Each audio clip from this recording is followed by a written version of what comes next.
Hello, ladies and gentlemen, Tevaron here, and welcome to another episode of Friday Night Magic. This week, despite what it looks like on the screen right now, we are not playing mono-white humans. We are in fact playing blue-white humans.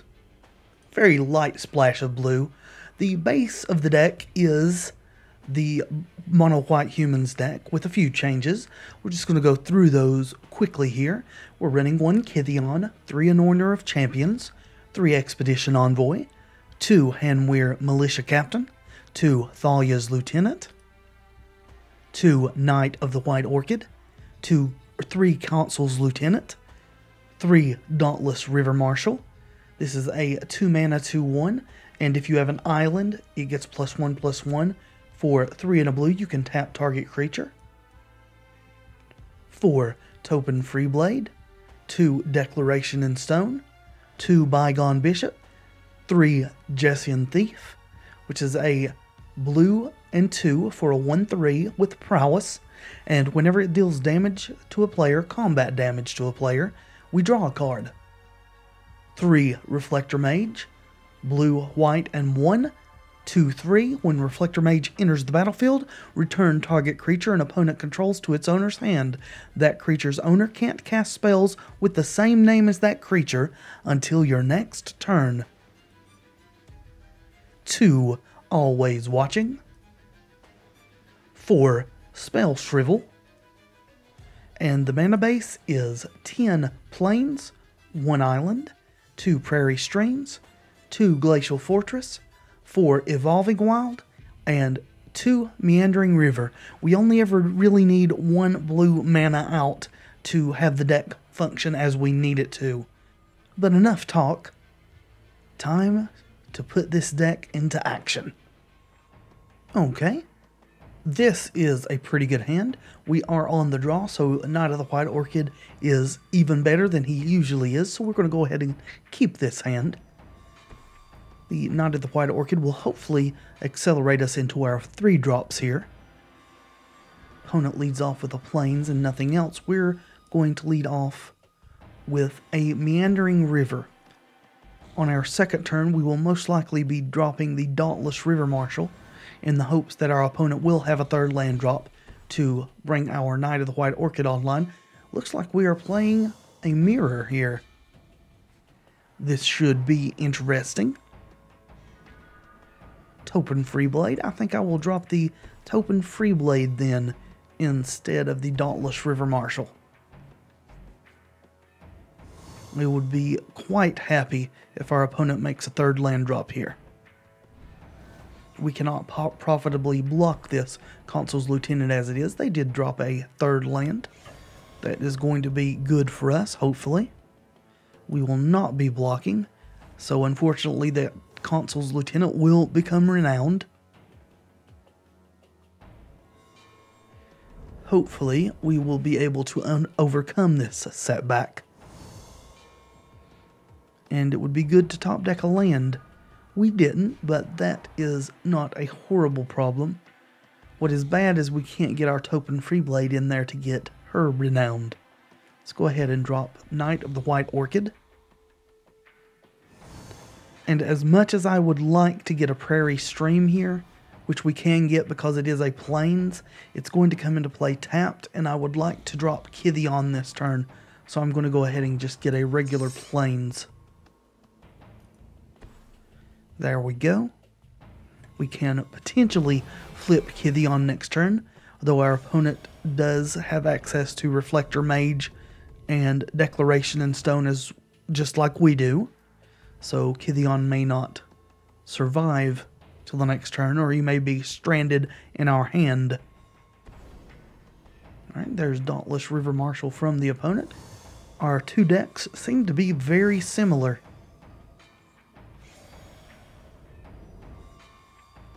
Let's see if the opponent is going to mount an attack here. They think better of that. We could go ahead and attack, however, it would cause us to lose both our Topin Freeblade and our Knight of the White Orchid, as well as tying up all our mana to give Kithion indestructible. We don't really want to do that. So the choice here is Reflector Mage or Always Watching. And Always Watching probably is the better choice. With Reflector Mage, we would have to bounce this. Then we could swing with our Knight of the White Orchid. Actually, that may be the better choice. There's arguments for both. I'm going to play the Reflector Mage, though, and go ahead developing our board. Bounce this Bygone Bishop, which will allow our Knight of the White Orchid to swing if the opponent wishes to trade with the Knight by blocking with the Consul's Lieutenant. I will accept that gladly at this point. That's a trade I would be quite happy with. The opponent declines to do so. And at the moment we are ahead on board, but they have made a 4th land drop. Played a 2nd Consul's Lieutenant, so that may be problematic. And a Felidar Cub, so that makes our Always Watching less good. Felidar Cub can sacrifice to destroy an enchantment. Although that would cause the opponent to lose 1 creature here. I think I'm just going to attack with our Knight of the White Orchid again. See what happens. Okay, so he's going to trade the non-renowned Consul's Lieutenant for it. Then we will drop a Hanweir Militia Captain. Hopefully we will keep all 4 of these creatures through the turn and flip the captain into Westvale Cult Leader, which will begin to pump out human clerics as well as becoming very large. Okay, took the moment to sacrifice the clue. Opponent was going to attack with everything, then thought better of it. Well, our Militia Captain is going to flip, so that is good. As well as drawing Evolving Wilds, I'm happy with that.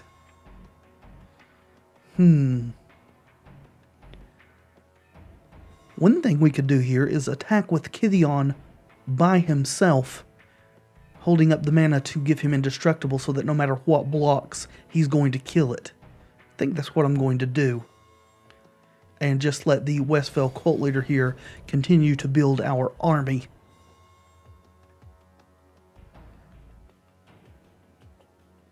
And the opponent declines to block. That is even better for us. So let's play our Evolving Wilds and sacrifice it. I do believe at this point I'm going to go ahead and get our basic island for the Dauntless River Marshal here. The opponent does have River Marshal with enough land to activate it also on board, but I think I'm going to deploy another Militia Captain, which also could flip. Our Westvale Cult Leader was going to trigger, pump out a Human Cleric, which makes it even bigger. If we had a Thalia's Lieutenant out as well, it's a human, so it would pump the Thalia's Lieutenant too. Grip of the Royal. Which are you bouncing? Oh, that doesn't bounce. Keep thinking that that's Into the Royal, which is an old card that could bounce creatures. Okay. Well, don't really want to swing with this yet. Well, maybe if I commit a bit more to the board, but we could at that point be playing into a Tragic Arrogance if our opponent is running that. I may be okay if the opponent wants to trade both of these creatures for the Westvale Cult Leader. I think I am. So I'm going to flip Kithion here. We are going to swing with Kithion, the Cult Leader, and the 1/1 Human Cleric.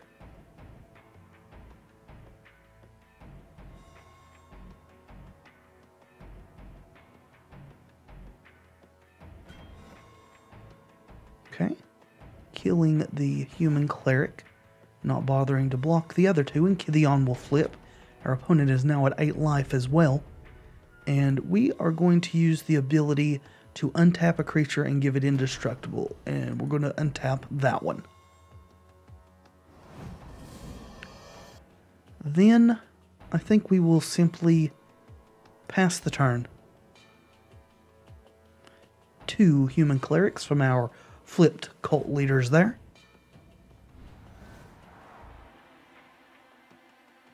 There's 5 mana, so we could see well, no tragic arrogance. Instead, we see a concession, so on to the next game.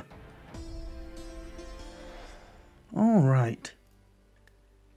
This is keepable. The question is, do I drop Meandering River first or the Plains so I can play the Anointer? I am keeping, and I'm pretty sure I'm going to play the Meandering River first, just depending on what we top deck. That way we can drop a turn 2 Topen Freeblade. That's kind of tempting there as well. Yeah, I think that changes it. I'm going to play the Plains into Kithion. Kithion may die, but this gives us a turn 1 and turn 2 play, even with a tapped land for turn 2.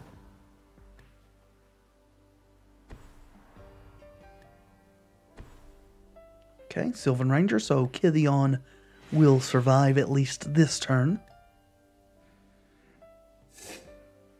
Would actually be nice if we draw a comes into play untapped land in addition, but I'm not going to fret if we don't.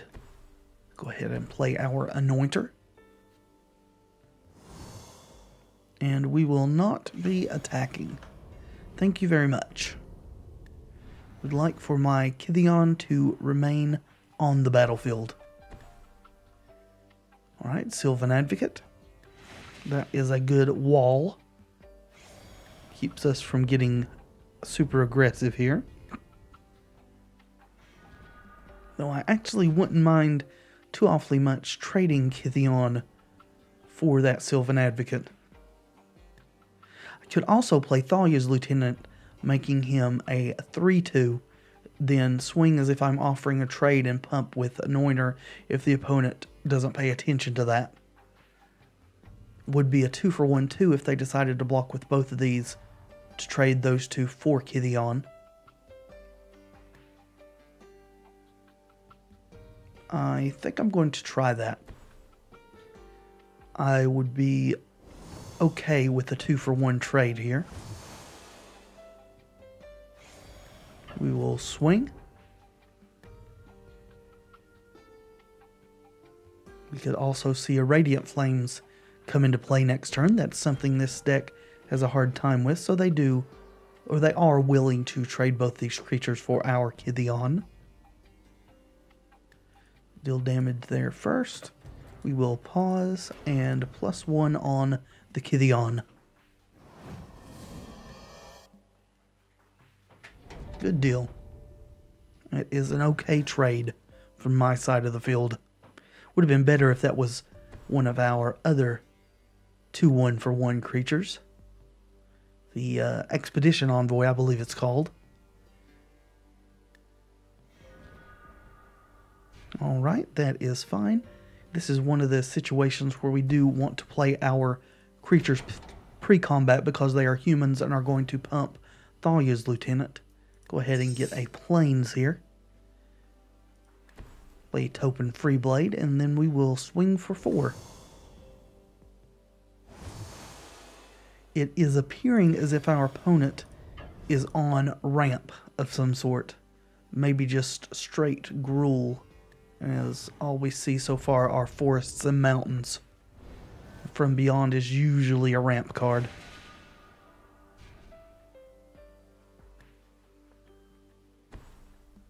No.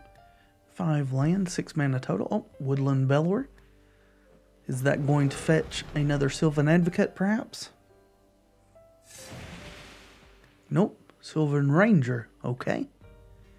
And the question now is, do I want to Reflector Mage this Woodland Bellower? That's tricksy. It would keep it off the field next turn and allow us to attack.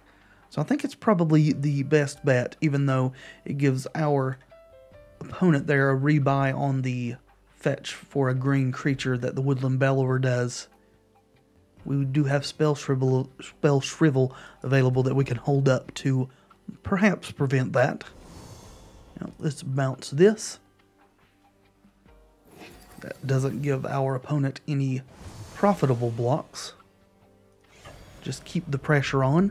It's kind of the trick with these low to the ground aggressive decks versus ramp and or control, is to get the job done before they can establish their game plan, because their late game plan is a whole lot better in most cases than our early game plan is. Alright, Oblivion Sower. That's not great either. Would like another Reflector Mage. Alas, we do not get that. However, I do think it's to the point now that we probably need to start holding up this Spell Shrivel to stop some ridiculous high mana drop from our opponent from just taking the game away from us. We know for a fact that they can play Woodland Bellower next turn, so we are going to play around that. However, we are still going to swing, getting 4 for sure. That may not be a good strategy either, though, because we're going to lose the Thalia's Lieutenant for certain there, which will leave us with 3 creatures to swing with next turn, and they're going to for sure have 2 blockers, as the From Beyond is going to pump out another Scion.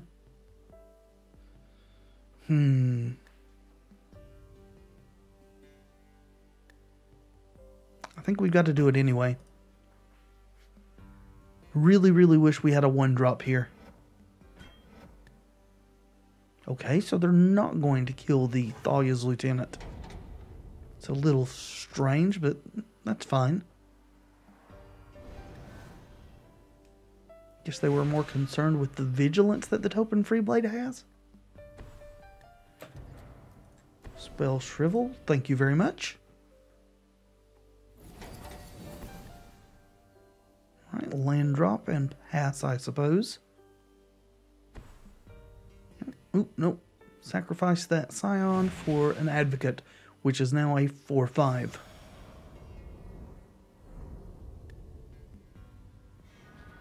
Okay.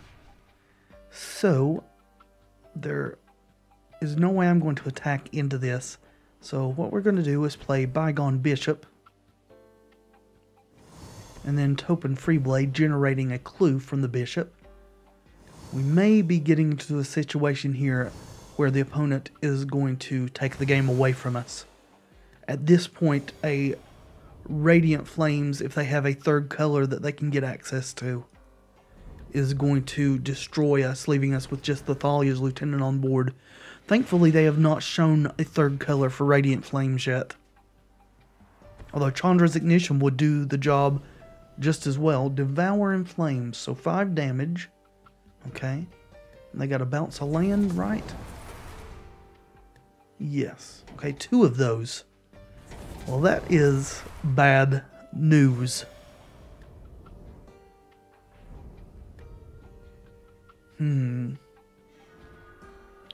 Well, we need to sacrifice this clue. Prairie Stream, that's not the best draw in the world. Go ahead and play this Jessin Thief and pass the turn, because we cannot attack into this. Our opponent is beginning to stabilize. I think the game is getting out of reach.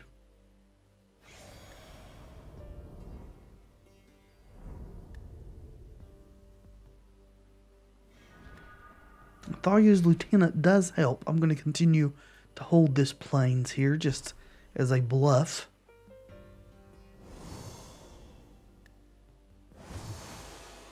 Okay. Hopefully we can find a way to get in this last 7 points of damage. What's going to hurt really bad is if our opponent finds a way to gain some life, like through a Nissa's Renewal or something. So they're going to sack this. They've got 9. They've got a land in hand, then they've got enough for Ulamog, which is also very bad for us. And they do have a land in hand. And they go for our blue sources. That's actually just a little bit unusual that they would do that with this much pressure on the board. Though they did stop a spell shrivel, for sure. We'll play our plains here. Can't afford to attack and lose 3 creatures, so we'll skip that. Although I don't honestly know if our opponent can afford to attack with Ulamog, just depending on what's in their hand, because we could definitely have something that would blow them out. Gaia's Revenge is a help to them. They can swing with something now. Swing with 2 somethings. Nope, just the 1. It's probably the better play. We lose more than half of our deck. We're not going to block because the damage is irrelevant. One more swing from that bad boy and we have no cards in our library to draw. And that's going to be the game. I suppose we will go ahead and attack just as a last hurrah. Yep. We will get in 3 damage, losing 3 creatures, and that will be all there is to do. Well, we did draw a card with the Thief there. It's still not enough. So we're just going to pass. Playing that is just a waste of time at this point. Even though we could possibly bring our Spell Shrivel online, depending on if a Prairie Stream got milled, but everything's gone now. And we are dead. Let's hope for better in the next one. Okay, this is a great hand. A great hand indeed. We have a very good curve. We are a land short of playing our Reflector Mage. Maybe Knight of the White Orchid can help with that. Although just drawing one off the top would be good as well. Okay, nothing on the first turn for our opponent. And there's our 3rd land. Let's go ahead and swing for 2. And we will deploy our Hanweir Militia Captain.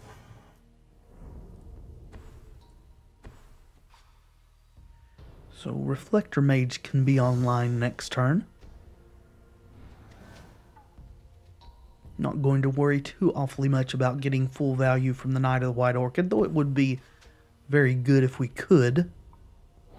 And Reflector Mage on this Ravenous Bloodseeker is going to be extremely good as well. Land Reflector Mage. Go away, vampire. Back to your dark abode.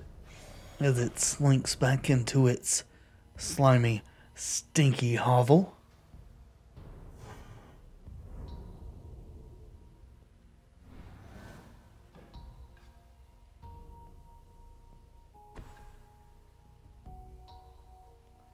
Alright, please. No play would be great here. Though I imagine that there are several things that the opponent could play at 3 mana, since they are ostensibly a vampire deck. Lightning Axe into Fiery Temper seems to be good. If that is what they are discarding. Yep, Lightning Axe into Fiery Temper. Pretty good.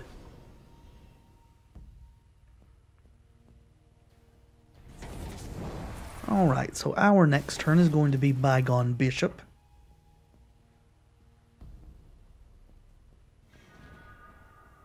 Yep. And swinging for 2.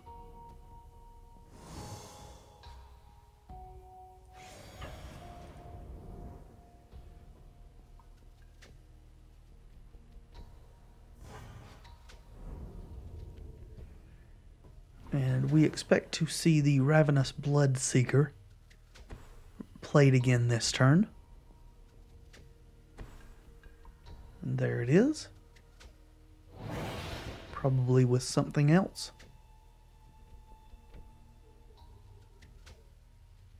Seems not to be the case. Well, that is good. I suppose we are going to Reflector Mage again, generating a clue to boot.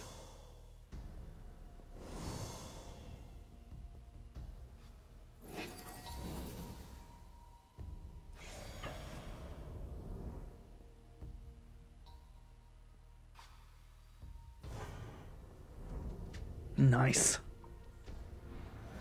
We may have just out-tempoed our opponent this game despite the Lightning Axe Fiery Temper turn.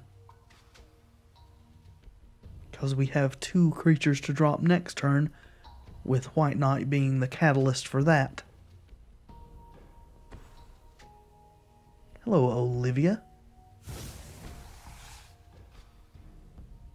Well, that is a little bit of a roadblock. Would now like to see a pump effect or removal. Did not get it. Well, let's play our knight.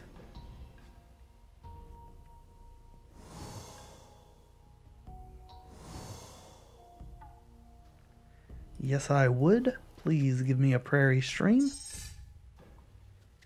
And we'll go ahead and play Dauntless River Marshal, I think. Getting our max value of clues because we're probably losing this Bygone Bishop when I swing in here. I do expect that to be the card blocked. And it is. We may never actually get a second where we can sack these clues, but I want to have them on board nonetheless. Just in case that does become a situation we get into. Alright, hello again, Ravenous Bloodseeker. For the 3rd time. We having some madness ensue? What is that? Avacyn's Judgment, okay. So this may in fact cause us a bit of issue here. I can kill one of these. Yep, that's the one I would guess you would choose, since it can tap down, but you cannot get aggressive as of yet. And neither can I at this point, but I can sacrifice a clue.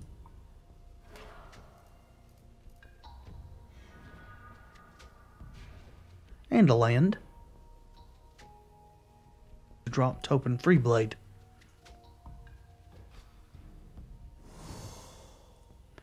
Alright, that's fine. We'll go ahead and sacrifice this Evolving Wilds.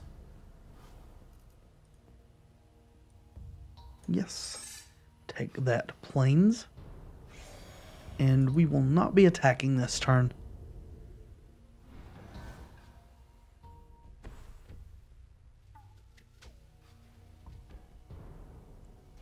Alrighty. The opponent still needs to deploy something. Alright. Guess it's going to be something madness. There's another Avacyn's Judgment, okay. Well, that's a bit annoying. I think it can kill 2 creatures this time. 5, maybe 3. That would be very bad for us.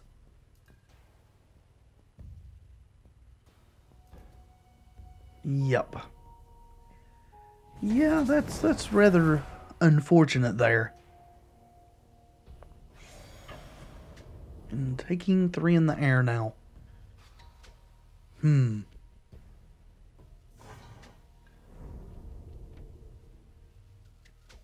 Alright. well, that's another unfortunate draw. Let's sack another artifact, shall we?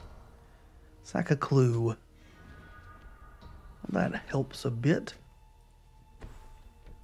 Let's Envoy. And Anointer.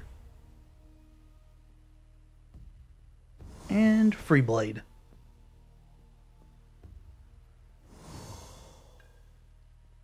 And we will skip attacking. Hopefully we can muster some damage getting through on our next main phase here. Okay, Heir of Falconwrath. Well, our opponent is beginning to muster an impressive army here.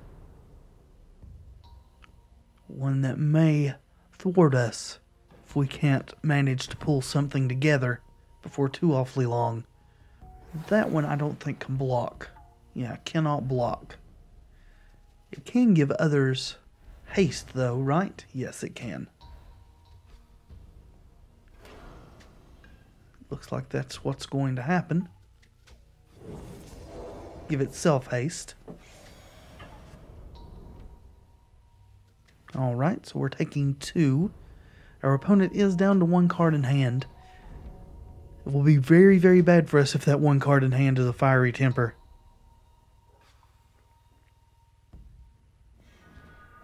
Okay, Consul's Lieutenant is at least another threat. Let's see if we can draw something else relevant.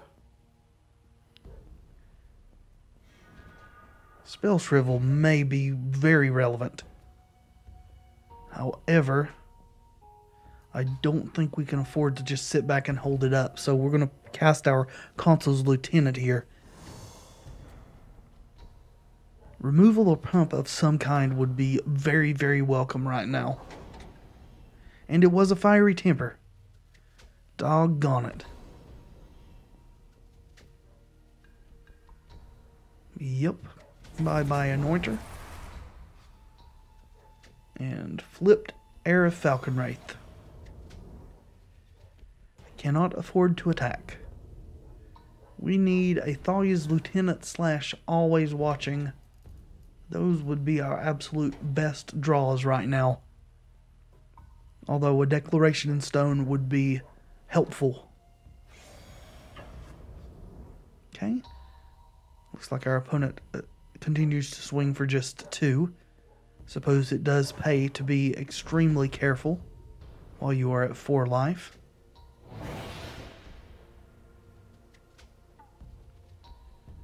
Alright, something off the top, please. I mean, that is something. Perhaps we can generate enough of a board presence to get through before our opponent whittles us down 2 by 2. Skip attack, please.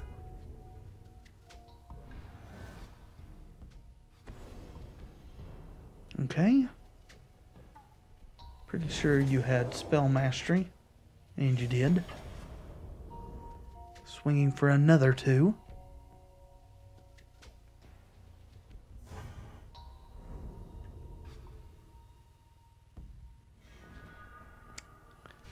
Two Spell Shrivels is not exactly what I would like to have in my hand right now.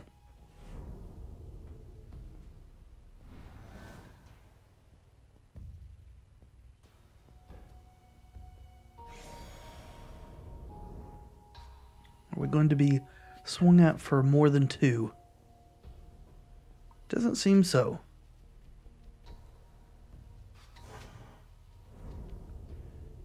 Come on. Something good off the top. That's not what I would call good. Skip attack.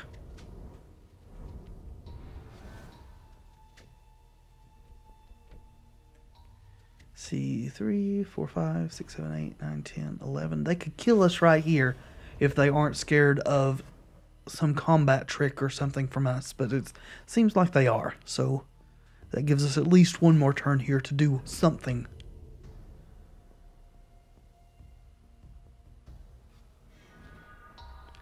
And, I mean, Bygone Bishop can be something on board that gives us a chance here. It at least can block this little 2-1 flyer. take it out of the equation. Looks like they're going to sack their neonate. Discard a land and draw a card here.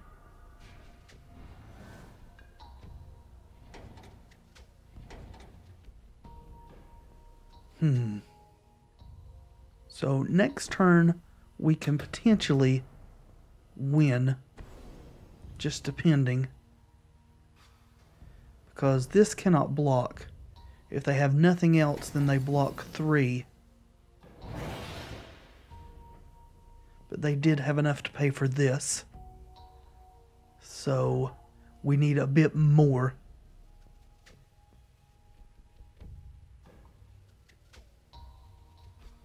Everything on their side can attack. Olivia has given this guy haste.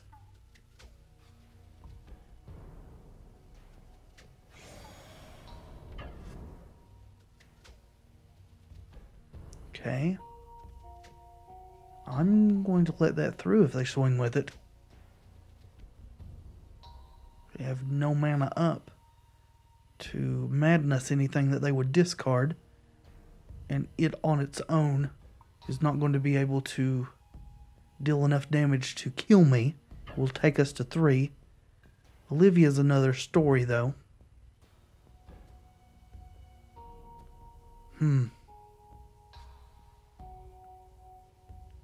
So,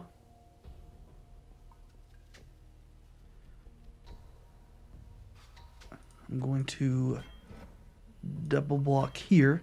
That way if they discard to pump it, then Consul's Lieutenant will first strike it to death. Cannot let both of them through. We will certainly die if we do that.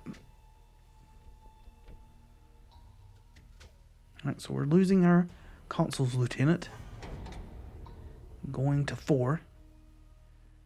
And I think we still got it, because they can only block with 2, and that will give us 4 damage going through.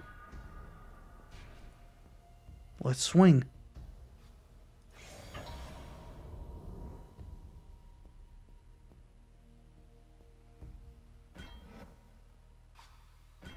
No, block, block. 4 in. And that was a very close game. Whew. And that will also be it for this episode of Friday Night Magic. I do hope you've enjoyed this video. If you have, please leave a like below. It really does help. Consider subscribing to the channel so you can be notified when I upload future content. And until next time, friends, be excellent to each other.